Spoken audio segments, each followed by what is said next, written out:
अस्सलामुअलैकुम दोस्तों, मैं हूं आपका मेजबान और आज हम बात करने वाले हैं अफगानिस्तान के दिल में वाक़ उस बेस के बारे में जिसका नाम सुनते ही आलमी सियासत के बड़े बड़े खिलाड़ी चौंक जाते हैं। जी हां, बगराम एयर बेस। दोस्तों, ये बेस सिर्फ एक हवाई अड्डा नहीं बल्कि एक पूरी तारीख है। एक ऐसी तारीख जो सोवियत यूनियन से शुरू होकर अमरीकी कब्जे और फिर तालिबान के हाथों तक पहुंची।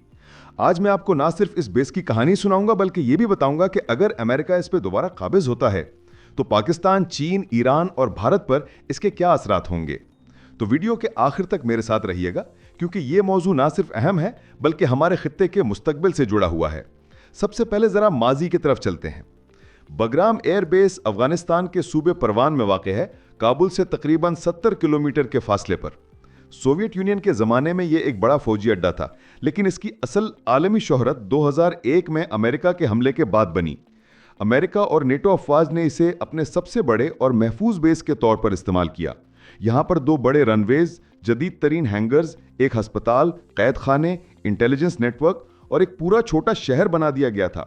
एक वक्त में यहाँ हजारों अमेरिकी फौजी और कॉन्ट्रैक्टर्स रिहाइश पजीर थे।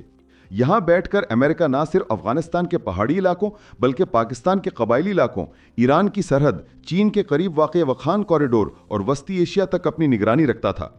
ड्रोन हमले हों, खुसूसी ऑपरेशंस हों या इंटेलिजेंस की मालूमात, सबका मरकज बगराम ही था।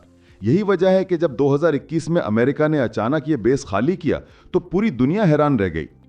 अब सवाल ये पैदा होता है कि अमेरिका क्यों इस बेस को दोबारा लेना चाहेगा। दोस्तों, आज की दुनिया में अफगानिस्तान एक बार फिर स्ट्रेटेजिक अहमियत रखता है। चीन बेल्ट एंड रोड इनिशिएटिव के जरिए पूरे खित्ते में अपनी मुआशी गिरफ्त बढ़ा रहा है। पाकिस्तान और चीन सीपैक के जरिए एक नया मुआशी रास्ता बना रहे हैं। ईरान वस्ती एशिया के साथ रवाबित मजबूत कर रहा है और रूस दोबारा फ़आल हो रहा है।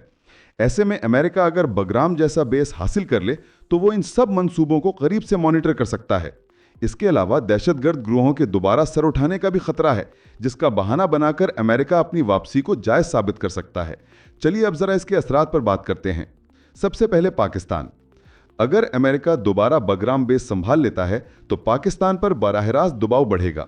अमेरिका पाकिस्तान की अफगान पॉलिसी और सिक्योरिटी हिकमत अमली पर असर डाल सकता है। खास तौर पर फाटा और बलूचिस्तान जैसे इलाकों पर इंटेलिजेंस में इजाफा हो सकता है।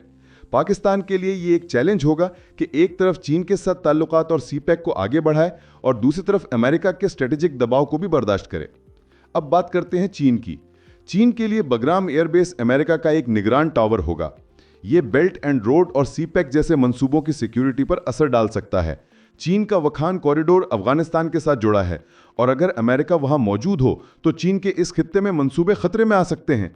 चीन को अपनी मगरबी सरहद पर एक मुस्तकिल अमेरिकी मौजूदगी बिल्कुल पसंद नहीं आएगी। ईरान के लिए भी ये सूरत हाल बहुत हसास होगी। ईरान की मशरकी सरहद के करीब अमेरिकी बेस की वापसी दरअसल तेहरान पर दबाव डालने का एक नया तरीका होगा। ईरान के लिए ये एक बराह रास्त खतरा तस्वुर किया जाएगा, खास तौर पर ऐसे वक्त में जब ईरान खलीज में अमेरिका को चैलेंज कर रहा है। और अब भारत के लिए यह सूरत हाल मिली जुली होगी। एक तरफ अमेरिका का अफगानिस्तान में मौजूद होना तालिबान और दीगर ग्रोहों पर दबाव डाल सकता है, जो भारत के लिए फायदेमंद है, लेकिन दूसरी तरफ इससे खित्ते में हथियारों की दौड़ और कशीदगी भी बढ़ सकती है। भारत को अपनी स्ट्रेटेजिक हिकमत अमली नए सिरे से तरतीब देनी होगी। दोस्तों, आप देख रहे हैं कि बगराम सिर्फ एक बेस नहीं बल्कि एक ऐसा शतरंज का खाना है जहां से पूरी बिसात देखी जा सकती है। इस बेस की तारीख हमें यह सिखाती है कि अफगानिस्तान में मौजूदगी सिर्फ अफगानियों के लिए नहीं बल्कि पूरे खित्ते के लिए असरात रखती है। अगर अमेरिका वापस आता है तो यह महज एक अस्करी वापसी नहीं होगी बल्कि एक नई ग्रेट गेम का आगाज होगा। तो ये थी बगराम एयरबेस की पूरी कहानी, इसका माजी, इसकी स्ट्रेटेजिक अहमियत और इसके मुमकिन असरात। अगर आपको ये वीडियो पसंद आई हो तो इसे लाइक और शेयर करना ना भूलिएगा ताकि ज़्यादा लोग इस बारे में जान सकें कि अफगानिस्तान में ये एक बेस किस तरह पूरे खित्ते की सियासत बदल सकता है।